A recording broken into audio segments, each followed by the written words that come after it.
Bonjour à tous. Afin de permettre au plus grand nombre possible de prendre connaissance de la stratégie nationale de prévention et de lutte contre la corruption, l'APSC met à votre disposition une série de 4 podcasts présentant ce plan. Ce plan qui s'étend sur 10 ans, horizon 2030, présente la vision, les orientations, les objectifs et les cibles qui constituent les engagements de l'Agence de prévention et de lutte contre la corruption.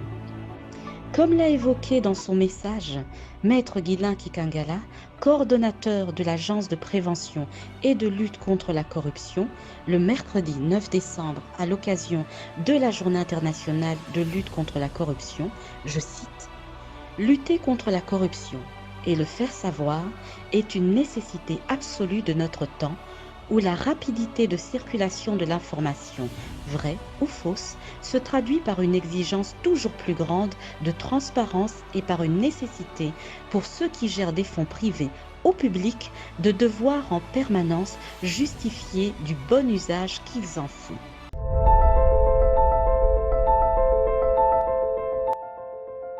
Introduction. La République démocratique du Congo a connu une histoire particulière. Avant d'acquérir son indépendance en 1960, elle a d'abord été une propriété privée du roi des Belges avant d'être cédée à la Belgique. De multiples crises sociales et politiques internes, des rébellions armées ont caractérisé la majeure partie de la vie de la nouvelle République devenue démocratique. Ce n'est qu'en 2018 que le pays a finalement connu son premier transfert pacifique du pouvoir dans un contexte particulier. L'héritage légué par les précédents dirigeants constitue un poids très lourd qui nécessite une ferme et large volonté politique interne ainsi que l'aide internationale pour remettre le pays sur les rails du développement durable. Au nombre de multiples défis à relever, figure particulièrement celui de la corruption et des faits y assimilés. En effet, un diagnostic rapide des indicateurs nationaux révèle que le pays a un problème de corruption systémique. Cela nécessite un plan ambitieux et audacieux afin d'espérer dans des délais raisonnables une vie meilleure pour les citoyens. C'est dans cette optique que s'inscrit le présent document qui est censé proposer une approche stratégique dans la bataille contre les antivaleurs en général, la corruption et les faits y assimilés en particulier. De manière méthodique, il convient d'abord de poser un réel diagnostic de la situation actuelle de la corruption en République démocratique du Congo. À cet effet, plusieurs statistiques seront présentées. Elles aideront à comprendre la situation actuelle ainsi que les priorités qui s'imposent au regard du contexte et de ce qui devrait être entrepris, en coopération avec d'autres pays.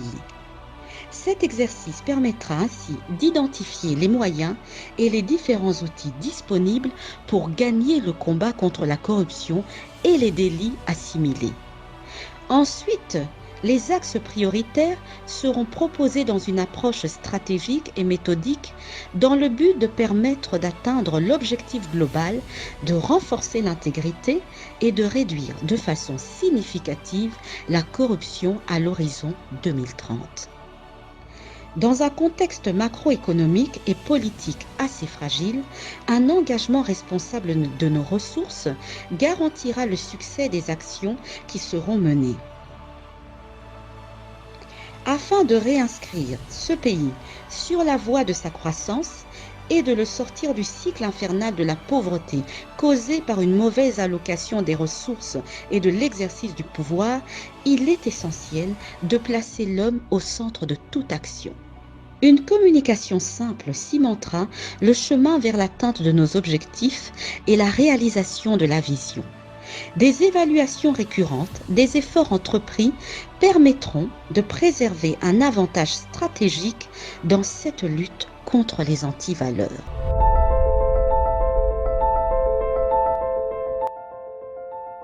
Voyons à présent le contexte.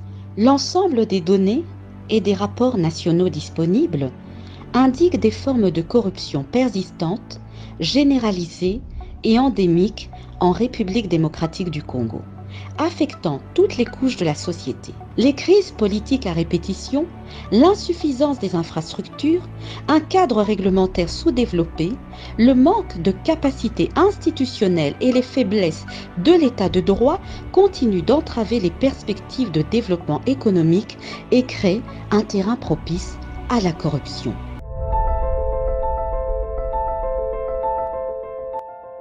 Quelques indicateurs internationaux.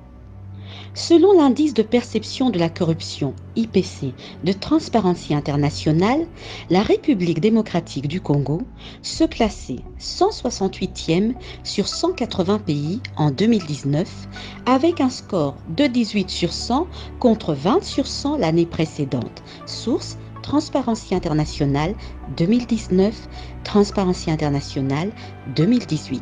Selon le Global Corruption Barometer, GCB Africa 2019, 85% des citoyens interrogés ont estimé que la corruption avait augmenté au cours des 12 derniers mois, ce qui représente le pourcentage le plus élevé en Afrique subsaharienne. Source Transparency International 2019. L'enquête sur le budget ouvert a noté la République démocratique du Congo 33 sur 100 pour sa transparence budgétaire en 2019, similaire au score qu'elle a obtenu en 2017. Alors que le pays a augmenté la disponibilité des informations budgétaires en augmentant les informations fournies dans la proposition de budget de l'exécutif, il a diminué la disponibilité des informations budgétaires en ne publiant pas l'état pré-budgétaire et le budget des citoyens en ligne en temps opportun et en réduisant les informations fournies dans le budget promulgué. Source Open Budget Survey 2019. Le taux de corruption de la police en République démocratique du Congo est le plus élevé de tous les pays étudiés. 75% des personnes ayant eu affaire à la police ont payé un pot de vin au cours des 12 mois précédents.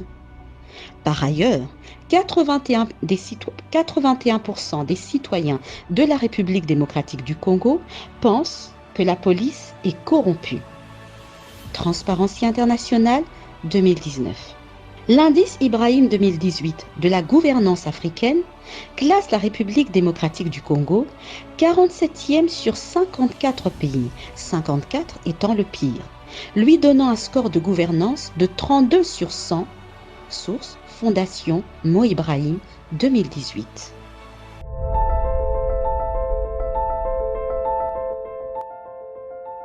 En 2018, Reporters sans frontières, RSF, a révélé que la République démocratique du Congo comptait le plus d'abus enregistrés contre les journalistes en Afrique subsaharienne. Le classement de l'indice mondial de la liberté de la presse en République démocratique du Congo est passé de 154 en 2019, source Reporters sans frontières 2019, à 150 avec un score de 49,09, source Reporters sans frontières 2020. Il est important de souligner que RSF a constaté un ralentissement encourageant des violations de la liberté de presse depuis que le chef de l'État, Félix Antoine Tshisekedi Tshilombo, a pris ses fonctions en janvier 2019. Enfin, une enquête menée par Global Witness montre qu'à peine 6% des revenus annuels des exportations minières de la République démocratique du Congo atteignent le budget national. Global Witness 2017. Selon Global Witness, entre 2013 et 2015, les revenus miniers s'élevant jusqu'à 1,3 milliard de dollars américains, 2 fois le montant annuel dépensé par le gouvernement pour la santé et l'éducation, n'ont pas atteint le trésor.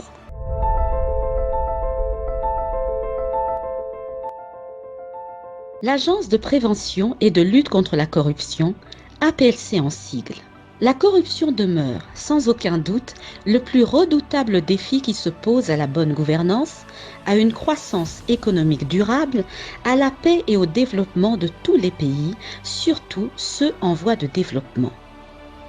Comme indiqué dans le préambule de la Convention des Nations Unies contre la corruption, CNUCC, celle-ci menace non seulement la stabilité et la sécurité des sociétés, les institutions et les valeurs démocratiques, les valeurs éthiques et la justice, le développement durable et l'état de droit, mais elle est aussi un phénomène transnational qui frappe tous les États et toutes les économies, ce qui rend la coopération internationale essentielle pour prévenir et juguler ce fléau.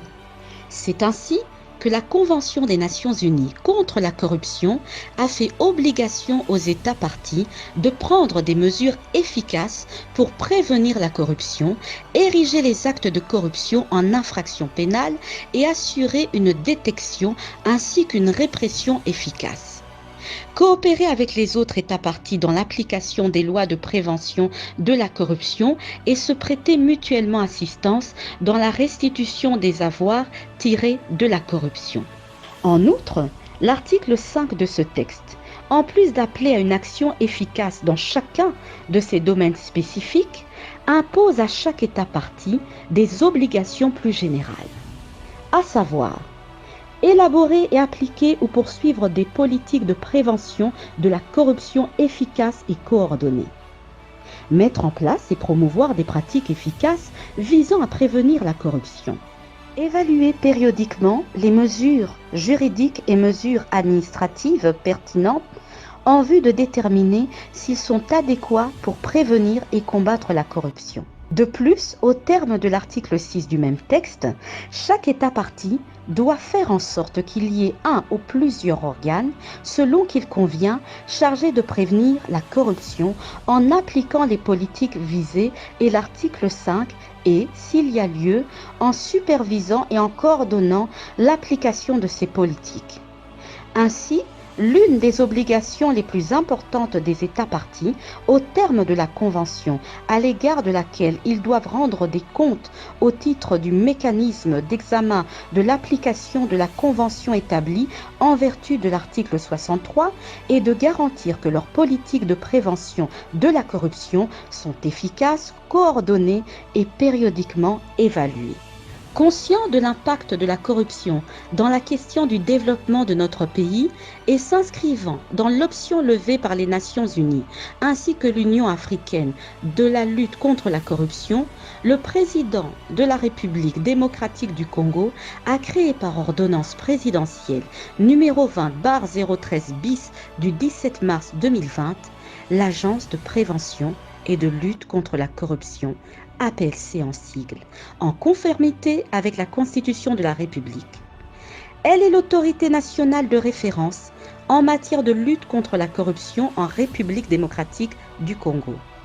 Elle coordonne tous les services et organismes publics en charge de la lutte contre la corruption, le blanchiment des capitaux, la criminalité organisée et les infractions y assimilées.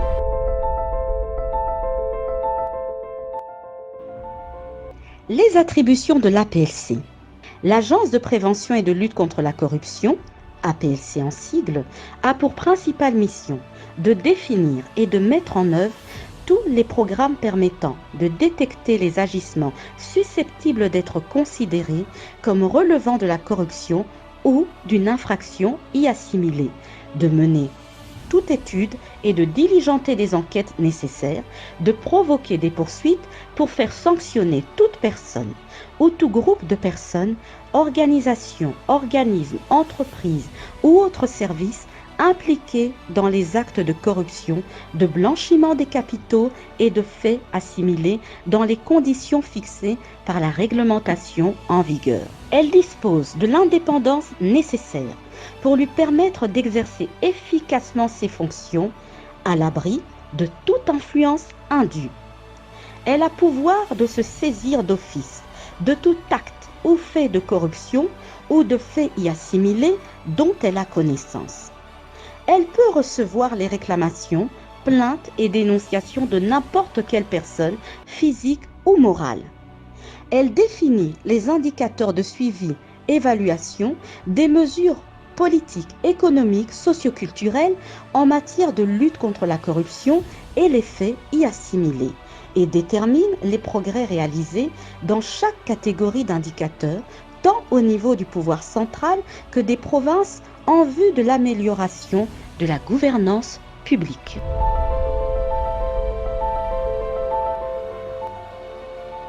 Pour découvrir la suite de ce plan stratégique national Horizon 2020-2030, nous vous invitons à suivre le podcast deuxième partie.